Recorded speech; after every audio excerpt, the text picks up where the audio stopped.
¿Qué tal, colegas? Bienvenidos sean todos a una emisión más de un Entre Colegas de Birback México. El día de hoy vamos a tocar un tema que creo que va a ser de mucha utilidad y que nos va a generar mucha inquietud a todos, ya que es el manejo nutricional de problemas dermatológicos, para el cual tenemos dos invitados muy especiales. El doctor Carlos Lorenzana, quien es nuestro gerente técnico de animales de compañía para Birback México. Y también el día de hoy contamos con una asesoría especializada por alguien que tiene todas las tablas para podernos hablar de este tema, quien es la doctora Patricia Alejandra Guerrero Sánchez, médico veterinario zootecnista egresada de la Universidad Nacional Autónoma de México, con maestría especializante en nutrición animal, en nutrición clínica de pequeñas especies. La doctora tiene bastante experiencia, incluso ha impartido cursos a nivel internacional. También imparte actualmente actualizaciones de nivel nutricional a nivel nacional, y pues es quien más nos puede dar una idea de lo que puede ser este manejo en esta situación tan importante que es el problema dermatológico. Doctores, bienvenidos. Muchas gracias. Bueno, Gracias, gracias, buenas tardes, días, noches, dependiendo a la hora que nos vean. Y pues para mí la verdad es un honor contar con Ale. La conozco desde hace tiempo, de hecho es pues la verdad es consultor de nosotros en la clínica de veterinaria de mi esposa y de un servidor, porque de repente cuando hemos necesitado una asesoría muy especializada en cuestiones de nutrición clínica, pues Ale ha tenido a bien echarnos la mano con algunos de nuestros pacientes. Y bueno, tengo años de conocerla, me da mucho gusto contar con ella como amiga y ahora como invitada en el podcast. muchas gracias. Esta invitación siempre es muy, muy grata. Muchas gracias, doctor Osiris. Muchas gracias, doctor Lorenzano, pues estar aquí también compartiendo un poquito más con ustedes, con el gremio. Muchas gracias a Birback también por tomarse el tiempo y las ganas de tocar este tipo de temas. Gracias a ti, doctora, por estar aquí este día con nosotros. Normalmente, digo, a lo mejor estás familiarizada con la forma de llevar las pláticas de entre colegas de Birback, es tener una charla entre amigos, de colegas realmente. Y bueno, el tema de hoy es muy importante porque siempre se han creado muchas ideas a nivel clínica de la situación nutricional ligada al problema dermatológico, doctora. Pero a lo mejor tú nos puedes dar una breve introducción de cómo es lo que tú has visto que quizás sean los problemas iniciales que tenemos los médicos veterinarios al relacionar la situación dermatológica con la nutricional. Claro que sí. Bueno, tenemos que partir pensando que las alergias se van a presentar de una manera que muchas veces nosotros o queremos identificar más bien con signos patognomónicos, con signos de decir, ay, se rasca en esta parte, se lame, se mueve de ciertas formas, tiene pérdida de pelo, tiene pérdida de la integridad cutánea, seguramente es un problema de alergia alimentaria. Y entonces, al momento de nosotros decidir que tenemos que tomar cartas en el asunto y empezar con alimentos súper especializados para este tipo de entidades, se nos va la onda, se nos va la idea de pensar que muchas otras afecciones o muchas deficiencias de ciertos nutrientes nos pueden dar señales muy similares a lo que sería tanto dermatitis como alergias alimentarias. Entonces tenemos que empezar definiendo que la alergia alimentaria va a ser una reacción adversa al alimento que nos va a estar teniendo ciertas reacciones a nivel tanto dermatológico como gastrointestinal. Y esto puede dividirse también entre especies, porque a veces los perros van a presentar una mayor incidencia de problemas cutáneos, mientras que en gatos vamos a ver muchísimos más problemas digestivos. Existe aparte el riesgo de que nosotros nos equivoquemos al momento de llevar un diagnóstico o de hacer las preguntas y entonces correlacionemos cosas que no necesariamente tienen que ver con alergia. Les pongo un ejemplo. A veces la gente tiende a dar ciertos ingredientes fuera de la dieta. Entonces no nos ponemos a pensar que ese ingrediente, al tener una digestibilidad diferente a la de un alimento comercial, al de un alimento ya sea super premium o de otra categoría, pues no se van a digerir de la misma manera. Entonces, al momento de dar ese alimento en fresco puede ser que le dé diarrea, y si yo como médico le pregunto, ¿le dio algo más? Sí, le di este tipo de proteína, res, pollo, cerdo, probablemente me vaya con la idea que ese paciente es alérgico a ese ingrediente. ¿Por qué? Porque yo vi una respuesta inmediata a nivel gastroentérico. Sin embargo, pues no podemos irnos con esta visión de túnel, ¿no? Entonces, es muy, muy común que nosotros mal diagnostiquemos este tipo de enfermedades.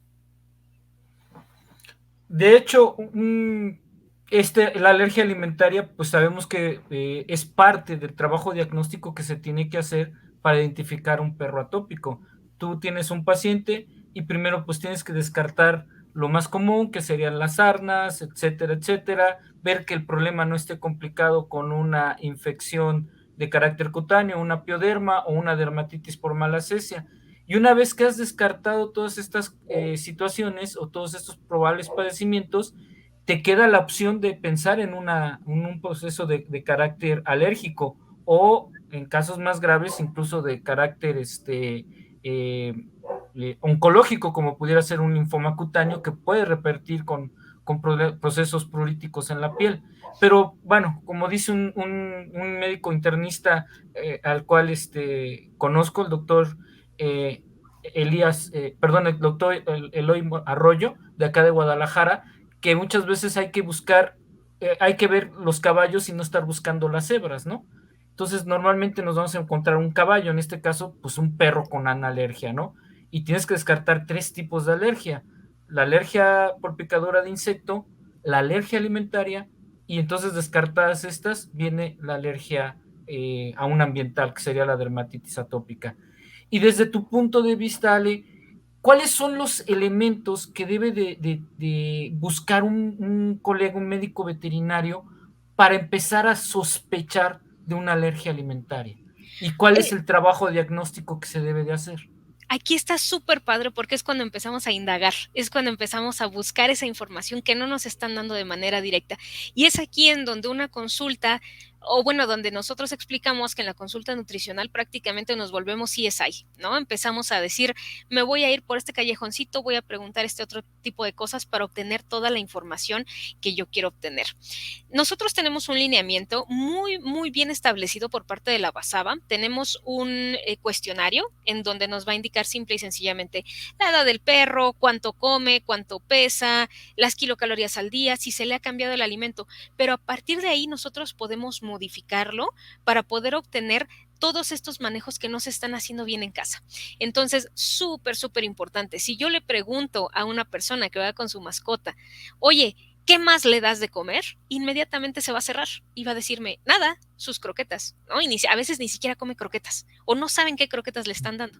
Entonces, la manera más sencilla de que nosotros empecemos a sospechar y a corroborar una alergia es preguntar de una manera un poco más dulce, por así decirlo. Oye, cuéntame qué es lo que más le gusta comer. Ay, pues le encanta cuando yo le doy su carnita, cuando le doy su pollito, cuando le llevo sus taquitos. Entonces nosotros empezamos a partir de ahí a dilucidar que ese paciente está expuesto a una cantidad tremenda de antígenos potenciales, ¿no? O sea, los cambios en el alimento nos empiezan a decir, pudiera ser que a uno de ellos tuviera cierta sensibilización hacia el intestino, por ejemplo.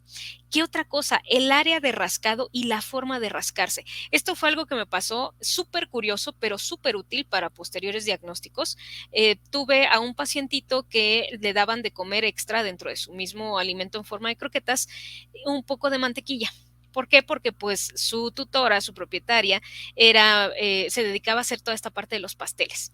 Entonces, la persona, el médico que le estaba tratando, me decía, pues es que yo creo que es alergia a la mantequilla, ¿no? Entonces el perrito comía su comida y se empezaba a rascar, eso era lo que ellos detectaban inmediatamente. Pero después de todo este tiempo de ir preguntando y de ir dando estas consultas, hay que preguntar dónde se da ese rascado y cómo es. Ese perrito se rascaba a nivel del abdomen, ¿por qué? Porque la mantequilla, imagínense aparte que era una mantequilla que si estaba en estado semisólido o líquido, era una mantequilla tibia que a lo mejor pudiera irritar todavía más el tracto gastrointestinal. Entonces pasaba rapidísimo por esófago, estómago, llegaba a intestino y el perrito lo que sentía era dolor. Entonces comía y se rascaba. Eso no era una alergia, Eso era dolor. Y también pensar en el rascado, que es la primer señal de algesia que nosotros podemos detectar, es una parte más de nuestros cuestionamientos. Tuve otro paciente que también estaba muy, muy gordito, era igual un bulldog, era otro. No es el mismo. Y él me comentaban que tenía la piel súper fea, el pelito súper hirsuto y además se lamía interdigitalmente. ¿Qué pensó el médico de primer contacto? Ah, esto es una alergia, ve cómo tiene la piel, ve cómo tiene el pelo y ve cómo se chupa las patas. Pero al ser un paciente en una condición 9 de 9, tenía deficiencia de ácidos grasos y aparte se lamía esta parte porque le dolían las articulaciones. Entonces, muchas veces detectar la zona de dolor y cómo está tratando de manejarlo el mismo paciente nos ayuda para decir si verdaderamente es comezón o hay algún otro proceso ahí que nos estuviera dando un diagnóstico equivocado. Perdón, fíjate que acabas de comentar un detalle bien interesante. No, no, el que un animal se esté lamiendo las patas quiere decir que tiene comezón, sino que está presentando otro signo y tú lo estás malinterpretando, ¿no? Y ahí es donde tienes que hacer una consulta de tipo integral, ¿no? Si estás viendo que el animal, como lo comentas, es un perro obeso, 9 de 9, estás hablando de un verdadero tamalito con patas, entonces también tienes que ampliar un poquito la visión y empezar a indagar otras cuestiones, hacer un poquito más integral tu consulta, ¿no? Es correcto, porque si nos vamos con esta visión de túnel en donde decimos toda la mida de patas es problema de alergia, pues entonces nos estamos quedando súper cortos con el diagnóstico. Ahora, también existe esta parte de querer manejar a todos los pacientes con el mismo tipo de alimentos. Y bueno, esto es una cuestión que a lo mejor podemos indagar un poquito más adelante, pero el utilizar un alimento hidrolizado se sugiere que se haga durante un tiempo determinado para poder llegar al diagnóstico y saber cuál es el problema verdadero, cuál es la proteína problema o el antígeno problema que nos está causando este tipo de reacciones. No sé si les haya pasado a ustedes ver que muchos perritos se quedan con ese alimento y ni siquiera vemos una mejora. Cuando después de esos 3 meses nosotros vemos que se sigue rascando, que sigue existiendo diarrea y ya tenemos un alimento súper controlado, hay dos opciones. Una, o no se están llevando bien las indicaciones que nosotros mandamos a casa, o dos, ese paciente no es verdaderamente alérgico porque ya lo estamos manejando con un alimento especial. Existe también el riesgo de que si nosotros no comunicamos correctamente a los responsables de estas mascotas, podemos llegar a tener N cantidad de errores. Desde que ellos mismos comuniquen a otros médicos o a otras personas, es que mi perro, mi gato, es alérgico a la proteína. Si nosotros tuviéramos una verdadera alergia a toda proteína, pues prácticamente la vida no podría seguir. ¿Estamos de acuerdo? Porque la proteína es algo esencial, es algo que no podemos nosotros prescindir de ella. Y número dos, podemos llegar a algunas tiendas especializadas en esta parte de las mascotas y decir, es que me mandaron un alimento especial para un problema de alergia y ahí es donde nos van a cambiar a veces y a decir, no, mira, pero yo tengo este otro tipo de marcas y a veces caemos en lo que dice la portada del alimento cuando no era necesariamente lo que estaba necesitando mi mascota.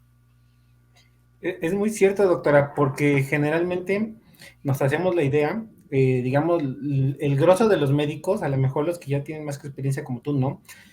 De que la situación va ligada a la proteína. Pero, por ejemplo, tú, en lo que tú has visto, ¿qué tan común es que casi siempre esté relacionada a la proteína o que sea algún otro ingrediente en esos alimentos? Porque lo que tú comentas, ¿no? Queremos cambiar esos tipos de proteínas y pasan por 5 proteínas y no hay cambios. Ah, ese también es un punto súper importante y tiene que ver con la fabricación del alimento.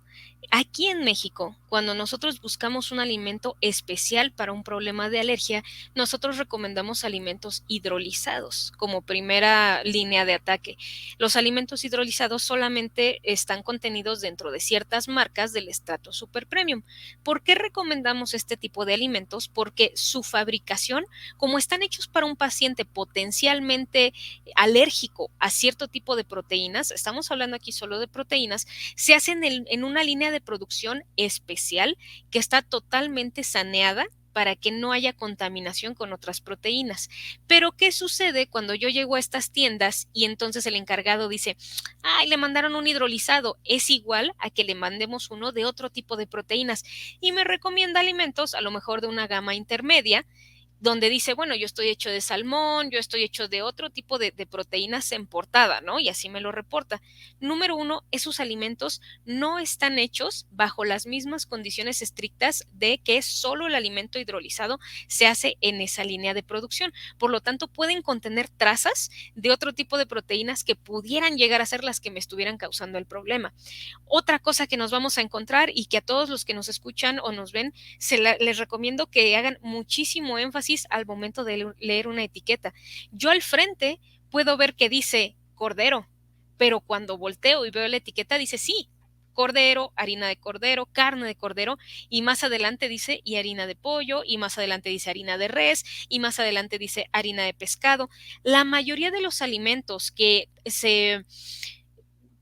tienen esta imagen o que quieren darnos a entender que son de un tipo de proteína, pueden llegar a tener la mezcla de todavía más dentro de su composición. Entonces, la mejor recomendación siempre va a ser ver la etiqueta por completo y asegurarnos que no haya otra fuente proteica que me esté llevando a que yo me equivoqué de tratamiento. Por eso es que nosotros recomendamos siempre un hidrolizado como primer parte de nuestro diagnóstico, y a partir de ahí nosotros ya podemos elegir cuál va a ser el alimento que mejor se acomode a las necesidades de ese paciente.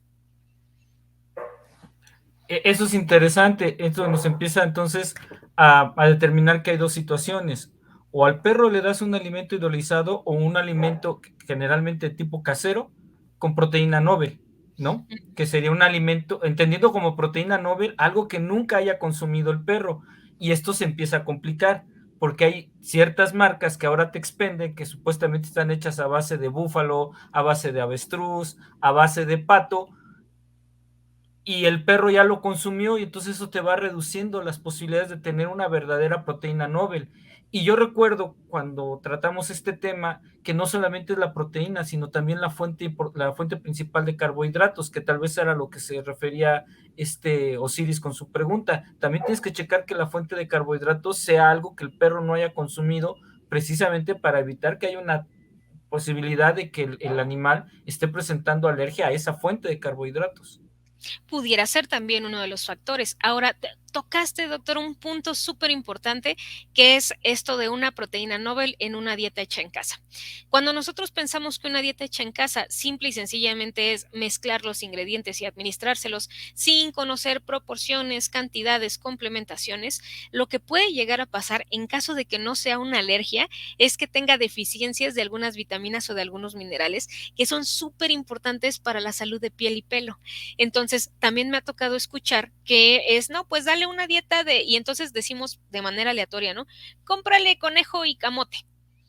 Ok, ¿en qué proporciones? ¿En qué cantidades? ¿Con qué se lo vas tú a balancear? ¿Durante cuánto tiempo va a estar con esta dieta? Porque aparte, si nosotros pensamos que muchas de esas carnes, a lo mejor les ponemos el aceite, les ponemos la grasa, lo que podemos hacer es exacerbar el cuadro con una deficiencia de ácidos grasos. Recordar que no es lo mismo cualquier tipo de grasa saturada que ácidos grasos esenciales, ¿no? Omega 3 y omega 6. Entonces, la alergia tiene una característica muy curiosa, que es que nos podemos equivocar en la mayoría de las veces que la estamos diagnosticando. Por eso es que si vamos a hacer una dieta casera, tiene que estar súper bien balanceada y tiene que estar complementada sí o sí. Ahora, van a haber pacientes que a lo que reaccionen es a una mejor digestibilidad por las cuestiones que ustedes quieran de este tipo de dietas frescas. También hay hay ahorita mucho boom de pensar que cualquier dieta que no sea una croqueta o un alimento enlatado va a ser totalmente más sano, y esto pudiera llegar a ser muy incorrecto para muchos pacientes si aparte tomamos el riesgo de una dieta que no tiene un proceso de cocción. Entonces, el recomendar todo de, bueno, pues dale tal proteína y tal carbohidrato y olvídate, por ejemplo, las fibras. A veces nos olvidamos de la fibra y es un paciente que necesita, para que se mueva ese intestino, que le añadamos un poquito más de fibra, o de ya sea fibra prebiótica o fibra simple y sencillamente insoluble, de los tipos que ustedes gusten y manden. Así que para poder recomendar una dieta que verdaderamente nos cumpla con todo, nuestra primera línea pues siempre va a ser una dieta que ya esté en forma comercial, en forma balanceada, y que tenga todos los nutrientes que se necesitan para este tipo de entidades de alergia, y solo para diagnóstico. Sí, de hecho, A mí me quedó muy claro, precisamente una de las veces que ustedes nos asesoraron, al hacer una dieta casera no es tan sencillo.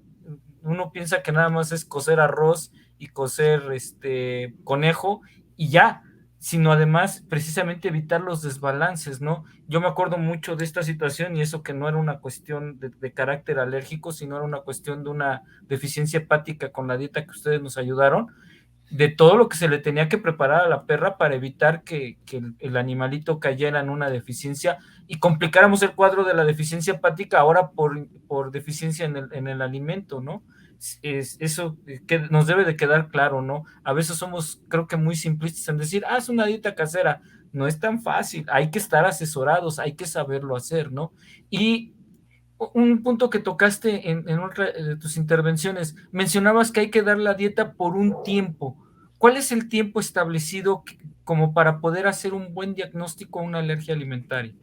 El tiempo promedio que nosotros en el área de nutrición recomendamos es de 3 meses. Sin embargo, se ha visto en el área también de dermatología que pudiéramos emplear el mínimo de 2 meses hasta 3 para que entonces ahora sí pudiéramos decir, sí, sabes que ya ocurrió una eliminación de todos los factores que pudieran llevarme a diagnosticar un problema alérgico.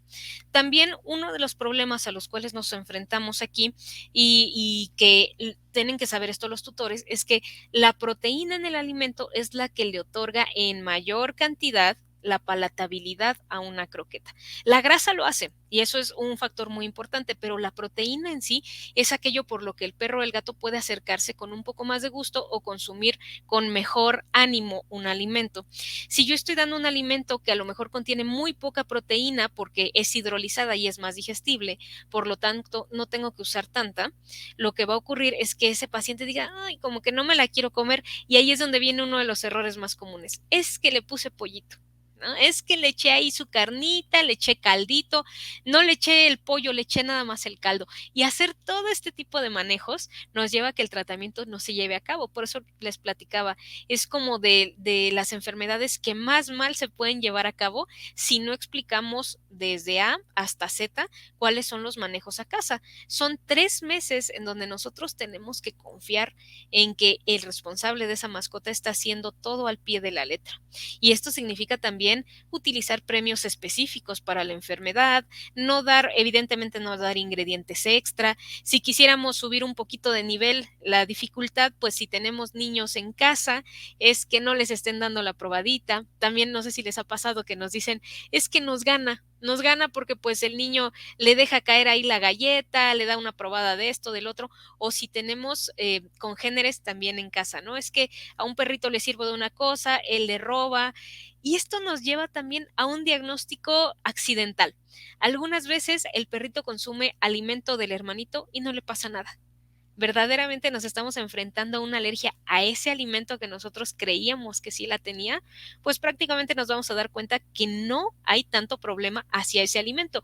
A lo mejor fue el manejo, a lo mejor fue una situación de estrés que le provocó colitis y diarrea, a lo mejor fue algo de contacto para que entonces pudiéramos tener máculas, pápulas, ronchas a nivel cutáneo y decir, híjole, es que creo que fue alergia. Con eso nosotros de manera un poquito indirecta estamos descartando un proceso alérgico. En algunos casos también me ha tocado escuchar que hay personas que dicen, es que le di, por ejemplo, el alimento que contiene pollo y cerdo, es que le di de este alimento porque como el cerdo venía en segundo nivel de los ingredientes, creí que tenía poquito y como tenía poquito no le iba a causar la alergia que tiene, que era el cerdo. La alergia es como cuando vemos al ex en la fiesta. Estás muy contento y de repente volteas y ahí está. Y ya no puedes dejar de detectar. Lo mismo pasa en el intestino. Aunque yo ponga una cantidad muy pequeña, de todas maneras se va a inflamar.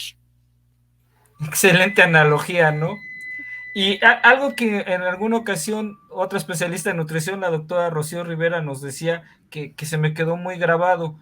Eh, las proteínas no son las alergénicas, el que tiene el problema de la alergia es el paciente, porque muchas veces tendemos a satanizar pues los alimentos, ¿no? Que porque está elaborado de pollo, porque está elaborado de res, cuando el problema no es el alimento o es el ingrediente, el problema es el organismo del paciente que es el que está sobre reaccionando a la presencia de la proteína.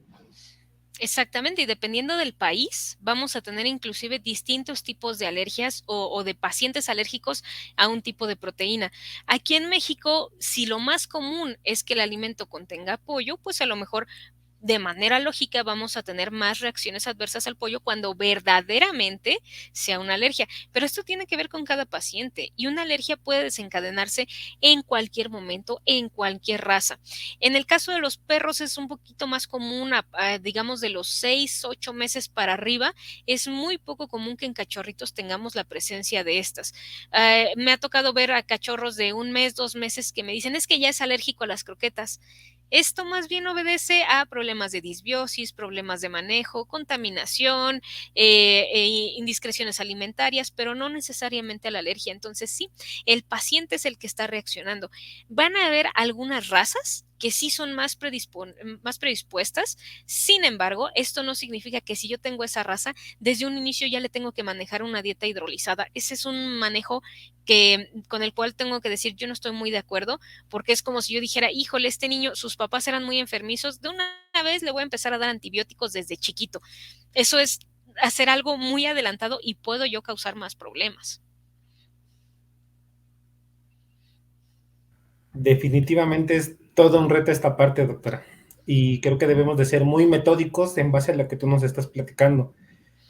Y cambiándole un poquito el giro a la plática, pero no al tema, es ahora, por ejemplo, situaciones diferentes de dermatología, porque no solo dermatología son alergias, ¿no? Por ejemplo, situaciones también de lesiones cutáneas, específicamente a lo mejor una herida, doctora. Tú, para manejo de heridas, ¿tienes algunas recomendaciones para los colegas en base a las dietas que pueden utilizar? Obviamente pensando que es un paciente que no tiene alguna reacción a algún tipo de alimento, ¿no? Ujú. Las heridas son un tema, es todo un mundo, porque también no hay un mismo tipo de herida, depende de la profundidad, depende del tipo de daño, si es una herida por quemadura, si es una herida por mordedura de congénere, si es una herida porque haya una dehiscencia, porque el tejido no se recupere, o inclusive porque tengamos una cantidad bacteriana tal que no nos permita que se recupere la herida por la cantidad de exudado que se está generando. Entonces, para heridas, mi mejor recomendación, número uno, hay que ver la extensión, hay que hacer cultivos sí o sí y hay que tratarla dependiendo de qué tipo de herida es. A partir de aquí, lo que yo les puedo recomendar es utilizar un alimento gastrointestinal siempre y cuando el paciente lo tolere, evidentemente, y ajustarlo con lo que serían factores de necesidades energéticas todavía más elevados.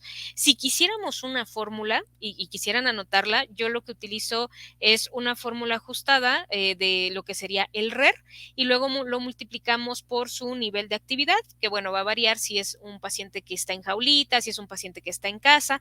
Después de eso lo vamos a multiplicar de acuerdo con su etapa fisiológica.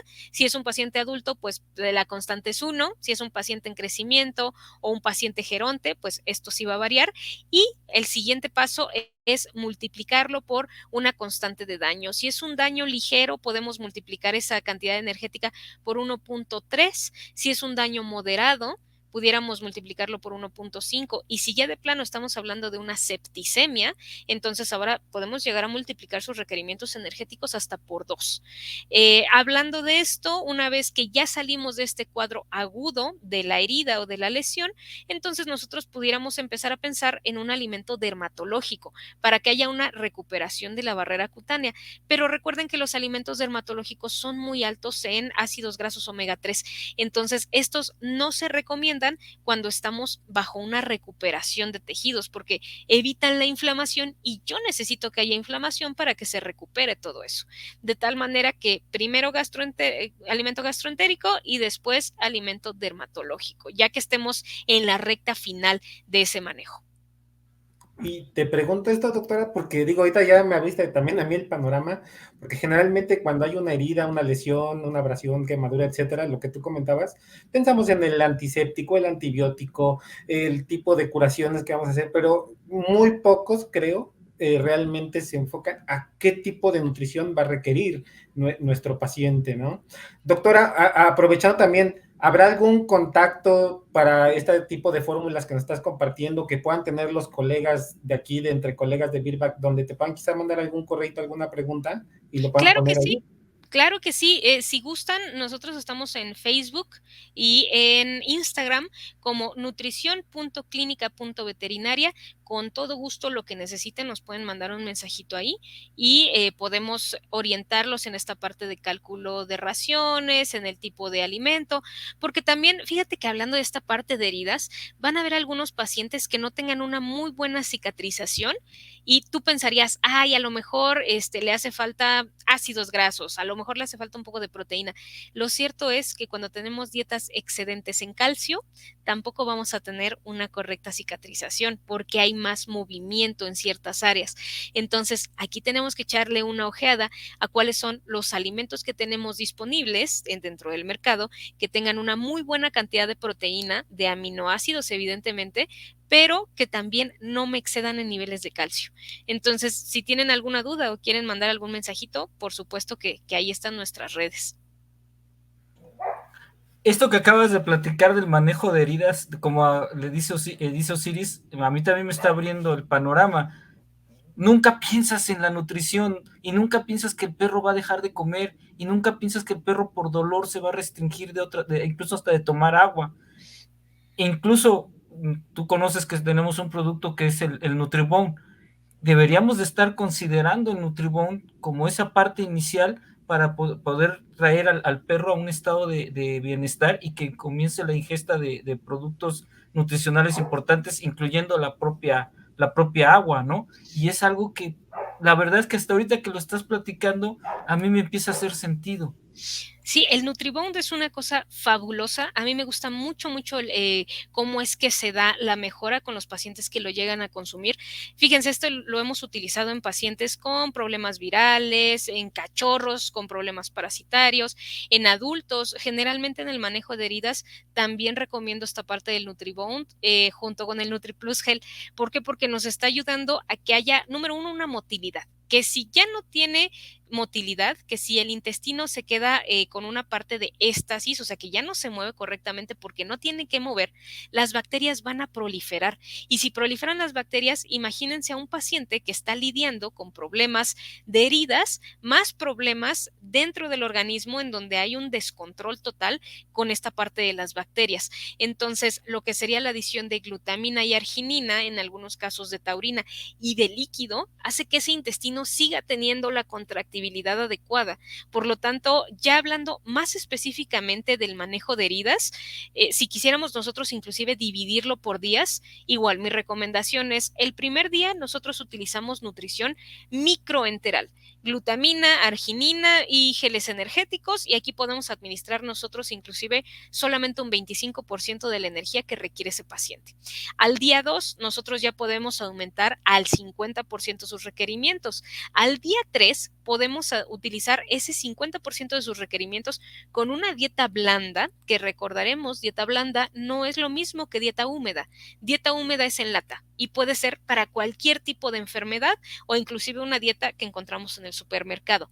Dieta blanda es aquella que no cuesta trabajo digerir y que no le exige tanto al páncreas ni al intestino para que se pueda asimilar. De ahí por qué recomendamos la dieta gastrointestinal, igual al 50% de los requerimientos mientras seguimos utilizando la nutrición microenteral y los geles energéticos. Estos ya son como de acompañamiento.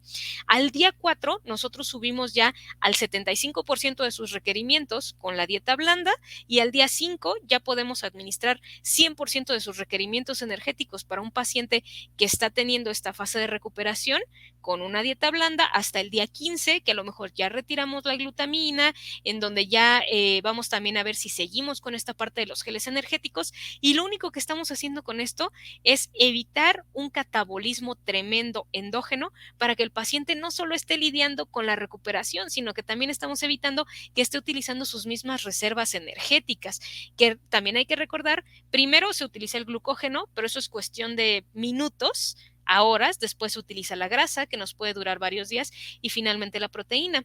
Como lo decías, doctor Lorenzana, un paciente que no come simple y sencillamente se te va a venir abajo aunque hayas hecho la mejor cirugía, aunque estés dando el mejor antibiótico y el mejor tratamiento. De la mano también de esto va la analgesia. Si yo no controlo el dolor que tiene ese paciente porque lo tuve que incidir, porque tuve que hacerle algún manejo a lo mejor un poco más agresivo, de ninguna manera va a tener la cabeza y la indicación a nivel sistema nervioso central de que empiece el proceso de consumo. Y esto tiene que ver con sus mecanismos de defensa. Si yo sé que ahorita estoy en dolor, estoy en recuperación, estoy cuidándome de no morir, lo que menos estoy pensando es, ay, ¿qué voy a comer al rato? ¿No? Eso es lo que dejo de otro lado. Y si me gasto mis reservas energéticas, con eso ya jamás voy a poder remontar. Perfecto, creo que la explicación es muy clara, muy clara. Y fíjate, normalmente incluso el manejo de heridas lo separamos un poquito del tema de los dermatológicos, pero pues al final de cuentas estás hablando de piel, ¿no? Puedes tener una visión un poco más integral y con esta explicación que nos acabas de dar, doctora.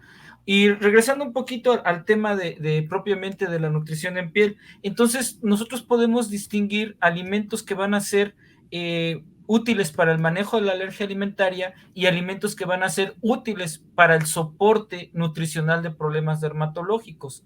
¿Cuál para ti sería la principal diferencia?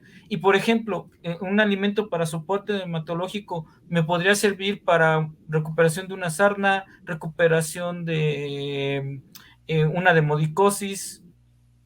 Claro, claro que nos puede servir, porque aquí estamos hablando de que la principal diferencia entre los dos, número uno, es la fuente de proteína, que generalmente en los alimentos para alergia está hidrolizada. ¿Y qué es esta hidrólisis? Que está cortada por medio de moléculas de agua para que tenga un peso de menos de 5 kilodaltons en su mayoría. Podemos llegar a tener alimentos inclusive hasta de 1 kilodalton, ¿no? O sea, está cortada en péptidos, en lugar de que sea la proteína gigante, ya la cortamos en aminoácidos para que pueda ser digerida y absorbida de una mejor forma. En el caso de los alimentos para soporte dermatológico, podemos tener aquellos que sean de proteínas alternas. Ya lo mencionabas, de pato, algunos que están hechos de salmón, algunos que no contienen proteína de origen animal o algunos que contienen las mismas proteínas, pero la diferencia es que tienen una mayor cantidad de ácidos grasos omega 3. El ácido graso omega 6, que es el ácido araquidónico, y el ácido graso omega 3 son como el hermano bueno y el hermano malo. El malo es el 6, el bueno es el 3, por ponerle un nombre. Cuando se cicliza el 6 es cuando nosotros tenemos esta llamada de algunas moléculas para que haya inflamación, para que haya dolor, lo cual es totalmente natural y bueno en un organismo sano. Hay que recordar que cuando existen este tipo de condiciones es porque la piel se abrió, es porque pueden permear cualquier tipo de microorganismos y yo lo que necesito hacer es un tapón, un coágulo, tener ahí fibrina, tener células que me lo defiendan. Por lo tanto, si necesito células, necesito llamar más sangre y eso va a hacer que exista esta inflamación y este rubor. El hermano bueno, que sería el omega 3, igual se cicliza y en lugar de que el lugar lo ocupe omega 6, lo ocupa omega 3 y dice, yo también voy a generar algunas moléculas, pero no van a estar llamando células, no van a estar generando inflamación. Por eso es que en problemas dermatológicos, donde la constante es esta inflamación, esta comezón, este dolor, pues yo voy a estar buscando aquellas moléculas que me eviten que se lleve a cabo este proceso inflamatorio. Y esto significa entonces que va a subir la cantidad de omega 3 referente o comparada con los omega 6. Por eso es que en nutrición nosotros manejamos una relación, ¿no? En lugar de que tengamos 20-1, 20 de omega 6 por 1 de omega 3, vamos a tener a lo mejor 5-1 o 1-1 por cada gramo de omega 6, 1 gramo de omega 3. Esta sería la principal diferencia con este tipo de alimentos, entre, bueno, a lo mejor otros nutrientes como lo sería el selenio, como lo sería el zinc. Si tenemos una mayor cantidad de ácidos grasos, por supuesto que tenemos una mayor cantidad de moléculas antioxidantes como la vitamina E, la vitamina C, la vitamina A, inclusive la taurina.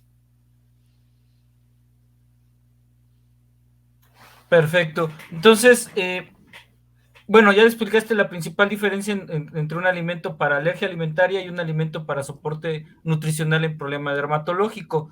Y bueno, la teoría te marca que primero controlas el problema ya que mataste al ácaro, ya que lo controlaste, entonces empiezas con el soporte nutricional. ¿Cuánto sería el tiempo adecuado que tú deberías de dar este soporte nutricional para después ya regresarlo a su alimento habitual a la mascota? Pues aquí va a variar muchísimo dependiendo del ente que nosotros estemos tratando de controlar. Pudieran ser desde 4 semanas, 8 semanas, y todo va a depender también de cómo reaccione este paciente. Si algo tiene la nutrición es que es totalmente individual. Entonces, ya nos quitamos de esta idea de que todos los pacientes con problemas gastroentéricos responden con este tipo de manejo, todos los problemas urinarios con todos los problemas dermatológicos. Entonces, podemos llegar a tener un paciente que se recupere en estas 4 semanas, que sería como un periodo promedio para la recuperación de la barrera cutánea, pensando que a veces son entre 18 y 21 días, pudiéramos dar un mes de este tratamiento e inclusive expandirnos a 2. Depende también del tamaño del paciente, de la presentación que yo le esté dando del alimento, porque puede ser un paciente muy chiquito al que yo le quiera dar un bulto de alimento muy grande, y entonces, ¿qué voy a empezar a ver? Que ya se empezó a enranciar más rápidamente, porque aparte se lo dejé abierto durante 4, 5, 6 meses, se lo puse a lo mejor en un bote en lugar de conservarlo en su bolsa original. Entonces, yo recomendaría 2 meses, pudiéramos extendernos hasta 4 para la recuperación de esta barrera cutánea, y posteriormente ya pudiéramos ir regresando a un alimento de mantenimiento o de la etapa que estuviera requiriendo. Perfecto. Y el que es muy común, ¿no? Doctor, no le voy a cambiar el alimento, no quiero gastar, no puedo gastar en un cambio de alimento. ¿Qué otras opciones tenemos? Y tenemos los suplementos a base de ácidos grasos, muy conocidos en el mercado. ¿Cuál sería entonces la recomendación si el dueño no quiere invertir en un alimento? Entonces utilizar este tipo de suplementos, sobre todo que son a base de grasos, ácidos grasos esenciales. Sí pudiéramos usarlos, pero ahí tendríamos que ver cuáles son las principales señales de que hay enfermedad, porque si el problema era una colitis y es que se inflama, es que tiene gases, es que tiene sangre en las heces, yo no puedo mandar ácidos grasos de manera común. ¿Por qué? Porque pudiera llegar a irritarle un poquito más. En este caso yo diría, bueno, si los llegáramos a mandar, entonces tenemos que complementar sí o sí con fibra. La realidad es que aquí es mucho de estar convenciendo de cuáles son las ventajas. Se ha visto que en muchos pacientes el 50% de la recuperación es el fármaco, pero el otro 50% es la comida. Entonces, a veces sí tenemos que decir, mire, lo que a mí me interesa, bueno, no a veces, creo que sería todas las veces. A mí me interesa que este paciente en particular se mejore. No me interesa estarlos viendo cada semana teniendo el mismo problema. Me interesa que a lo mejor el día de hoy se lleve el bulto, invierta en él y nos veamos en un mes. Y entonces, ¿qué le va a costar más caro o más barato? ¿Estarme viendo todas las semanas o llevarse ese alimento y que lo esté manejando de la mejor manera? Así que a veces hay que convencer un poquito con no tanto lo que te va a costar, sino los resultados que tú vas a observar. También, si nosotros le comunicamos a estos propietarios que la comezón es dolor en un periodo inicial y les hacemos ver esta parte de si a usted le doliera algo, este es un ejercicio que me gusta mucho hacer. Les digo, a ver, sin que usted me hable, sin que usted pueda mover sus ojos hacia una dirección y sin que usted pueda doblar sus brazos y solamente los tenga aquí como esfinge, quiero que me indique que le duele el abdomen. Entonces la gente dice, bueno, ¿cómo lo hago? Me agacho, medio me rasco, muevo el pie. De esta manera sensibilizamos a que ese perro o ese gato no nos está expresando porque no tiene la misma comunicación. Entonces, vamos a apoyarle un poquito con esto. Ya si de plano fuera no me lo puedo llevar o por alguna extraña razón no pudiéramos cambiar el alimento, ahora sí, entonces tendremos que usar una terapia solo de omega 3 o de omega 3 y 6, dependiendo del tipo de dermatosis que se esté presentando, y a lo mejor complementamos con un poquito de metionina de zinc, a lo mejor complementamos con vitamina A. Hay productos que están formulados sobre todo para la parte oftálmica, pero lo podemos usar de manera tópica y tenemos buenos resultados siempre y cuando sea pues a corto plazo. Considerar, por ejemplo, la vitamina E y la taurina, que no tendrían tanto riesgo al ser utilizados, pero pues volvemos al punto de la combinación o de la adición de cosas o de dietas caseras. Si se lo mandamos así como receta de cocina, una pastilla por cada o una cápsula por cada 5 kilos, nos estamos quedando muy cortos. Hay que saber qué vamos a mandar, en qué etapas y qué estamos esperando ver para saber si el tratamiento lo frenamos o lo tenemos que continuar. Pero los ácidos grasos y la vitamina A serían una buena fuente en caso de que viéramos problemas dermatológicos, y en el caso de que fueran problemas gastroentéricos, manejaríamos entonces esta dupla de glutamina con arginina, y también podemos manejar probióticos. Doctora Ale, Perfecto. una pregunta. En el caso tuyo, que estás especializada y muy familiarizada con el tema, ¿qué, qué puntos o qué situaciones nos recomendarías a los médicos veterinarios, digamos, más generales, no hacer para evitar complicar este tipo de tratamientos cuando llegan contigo, que ya son referidos y que ya vienen de 2 o 3 consultorios anteriores y que a lo mejor eso te puede limitar? Bueno, el primer punto que yo te recomiendo y se va a agradecer en cualquier especialidad es no omitir nada en la historia. Todos, absolutamente todos, podemos tener algún error o podemos equivocarnos en algún manejo, pero cuando ya llega con el especialista de un área, pues lo que necesitamos es saber todo lo que se ha hecho. Si yo no te digo por pena o porque, híjole, es que me vas a decir que así no, y omito alguna cosa, a lo mejor yo la repito y no veo mejoras. Y entonces, ¿qué va a pasar? El especialista hizo lo mismo, o la doctora, el doctor hizo lo mismo y no saben y sigo sin tener avances. Entonces, toda la historia es correcta, nadie lo sabe todo, y digo, yo desconozco de muchísimos temas y prefiero decir todo lo que he hecho y que la persona que sabe se ocupe de eso, a fallar en el mismo escalón, ¿no? Por decirlo de una manera.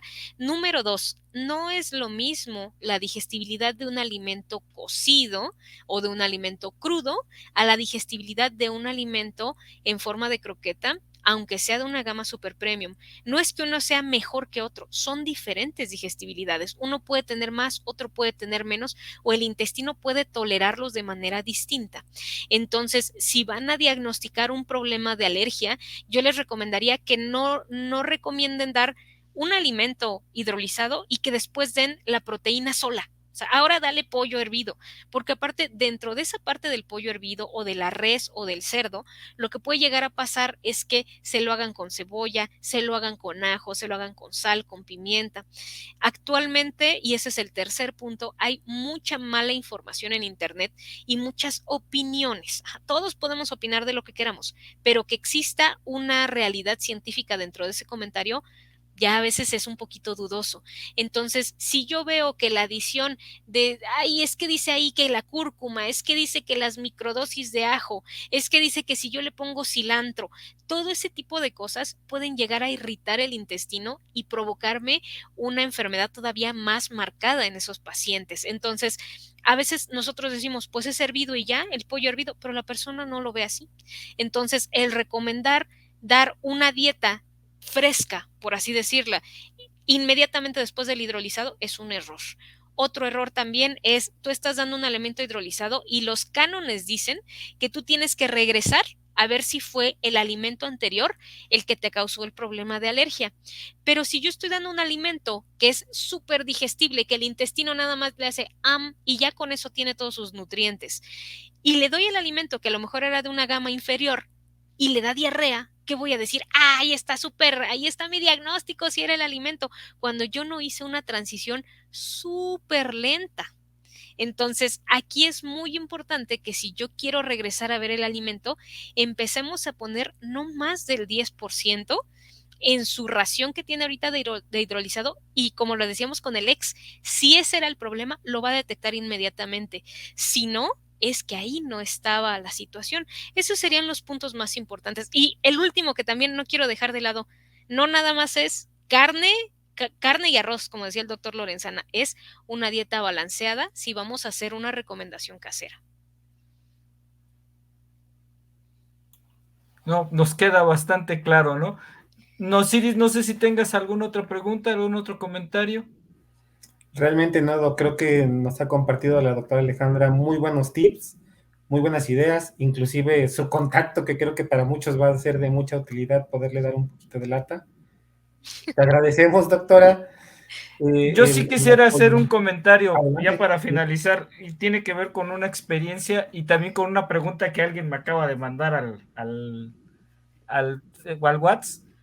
Fíjate que yo tuve un caso de un perro que tenía cuadro digestivo y empezaba a tener algo de cuadro dermatológico, ¿no?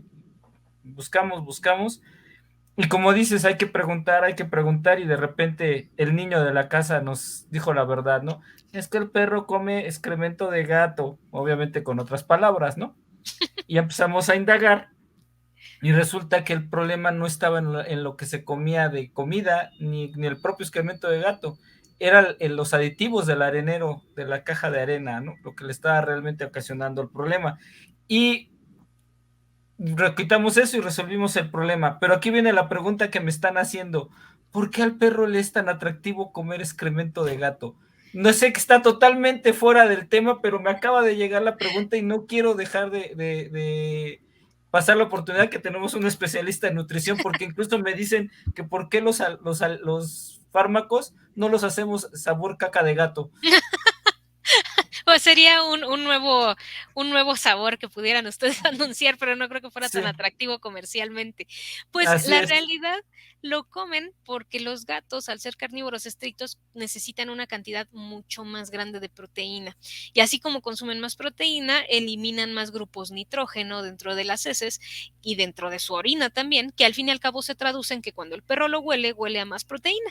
Entonces dice, ay, mira, como que esa bolita de ahí ha de ser un bistecito. Y por eso es que se lo come, por esa cantidad de proteína que viene, también proteína de origen bacteriano, dentro de las heces. Este es un punto súper importante. Se dan cuenta como hay un montón de cosas por las cuales nosotros pudiéramos decir es alergia, pero no, hay que indagar. Y los niños en los consultorios son los que más información me han dado cuando el paciente no mejora.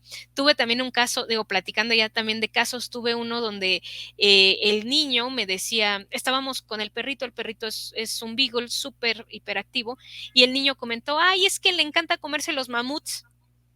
Y pues sabemos que el mamut contiene chocolate, contiene muchísima azúcar y esto pudiera ser muy problemático para el perro. ¿Y qué fue lo que dijo el papá? No, no, pero solo fue una vez.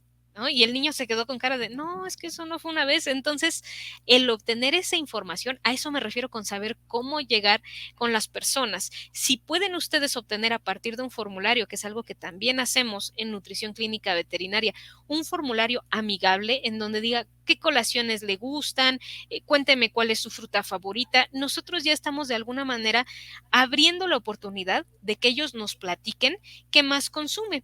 Y también para finalizar esta parte, pues al momento de nosotros querer que mi perro o mi gato coma a cada rato un alimento nuevo, porque pensamos que se aburren, lo estoy sensibilizando a una cantidad brutal de proteínas. Y si al rato el médico me dice qué ha comido, significa que yo tengo que hacerle toda la lista. Y si son alimentos que están surgiendo muchos actualmente, que contienen una cantidad N de proteínas dentro de un mismo alimento, pues el diagnóstico me va a tomar meses o años poder realizarlo. Así que mi recomendación es, si un alimento contiene máximo 2 proteínas, 2 fuentes de proteína, es lo ideal, no es necesario cambiarlo.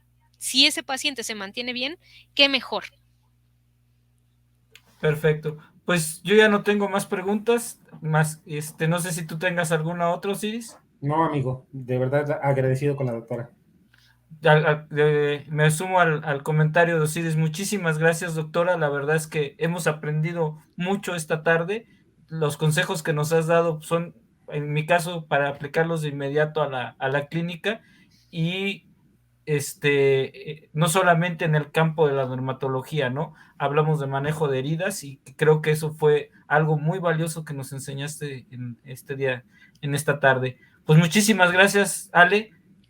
Gracias a ustedes la invitación y pues lo que necesiten, ya saben, nutrición clínica veterinaria a sus órdenes. De verdad, muchas gracias. Gracias. Muchísimas gracias, doctora. Muchísimas gracias, doctor Carlitos. Pues, colegas, estamos en contacto. Cuídense mucho y nos vemos en la próxima emisión de Entre Colegas de Virbac. Gracias a todos. Hasta luego.